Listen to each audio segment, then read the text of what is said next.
为什么全球很多国家都讨厌中国？很多人能感觉到这一点，却不知道背后的原因。其实这只是中华复兴过程中的一个小插曲罢了。过了这个阶段，他们就会跪舔了。咱们中国要是跟阿联酋、阿尔巴尼亚、文莱、挪威等一大堆没有影响力的国家一样，你看谁还会讨厌咱们？现在一看新闻，这个国家反华，那个国家也反华。美国动不动就搞舆论战，16亿计划。其实舆论抹黑只是美国对付中国的手段之一，但是说实话，有很多国家不用舆论战，他们也是真的恨我们，并且这些几乎都是发达国家。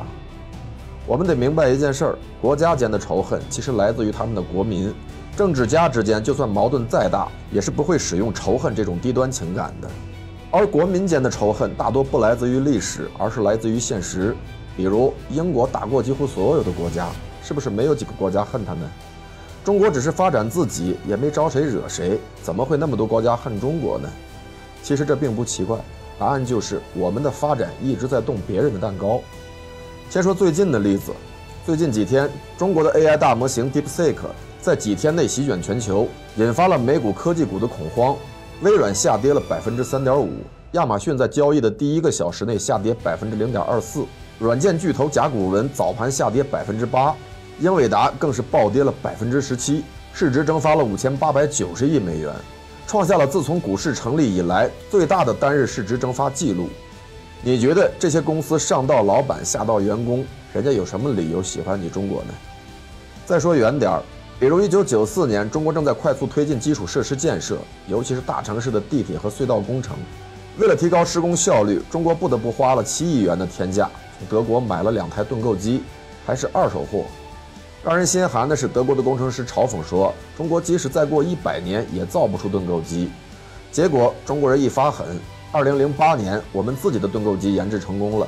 截至2020年，中国已经造出了1000台国产盾构机，一般型号的价格大约在2500万人民币，复杂型号的也不过是5000万。在这之后，德国的盾构机基本就无人问津了。人家的盾构机原本那么大的利润，一年卖1-2台就能躺着吃饱。结果呢，你中国把价格做得这么低，你说人家能不恨你吗？2015年，央视的财经频道播出了一期节目，说中国每年生产近400亿支圆珠笔，但生产笔尖圆珠所需的笔尖钢却高度依赖进口。国内3000多家制笔企业中，没有1家能掌握圆珠笔尖的制作工艺。我们不得不接受老外12万元1吨的天价。节目播出后，许多公知立刻就蹦了出来，嘲讽中国的制造能力不行。结果领导震怒了，拍了桌子，太原钢铁厂就炼出了1炉笔芯钢，仅是这1炉钢就足够全人类用650年。然后国际圆珠笔笔芯钢的价格从每吨11万美元跌到了5万美元。再然后，全球3大笔芯钢厂里的2家倒闭了，他们一个劲儿的抱怨中国搞倾销。你说人家几十年都活得挺好，你搞了1炉笔芯钢，他的企业就得倒闭，不知道多少人会失业，他能不恨死你吗？可是我们都不知道，恨我们的这些人姓甚名谁，甚至不知道这些人的存在。再比如瑞典也反华，瑞典国家6大企业，电信设备爱立信，汽车产业沃尔沃，工业机器人 ABB， 民用家电伊莱克斯，木材加工宜家，什么 HM 都不值一提了。这每一个行业，中国工业无不对它形成强烈的竞争和压迫。比如我们的国产手机就算不往外国销，只铺货自己国内，就能让14亿人口的庞大市场再也没有了爱立信手机，人家损失得多大？尤其是在5G 领域，在全球范围内，中国的5G 基础设施建设也已经将技术优势扩展到了其他国家，进一步压缩了爱立信的市场份额。同样的，还有诺基亚、三星等很多品牌，他们都得再谋生路了，人家能不恨你吗？在汽车领域，沃尔沃曾经在全球豪华汽车市场占据一席之地。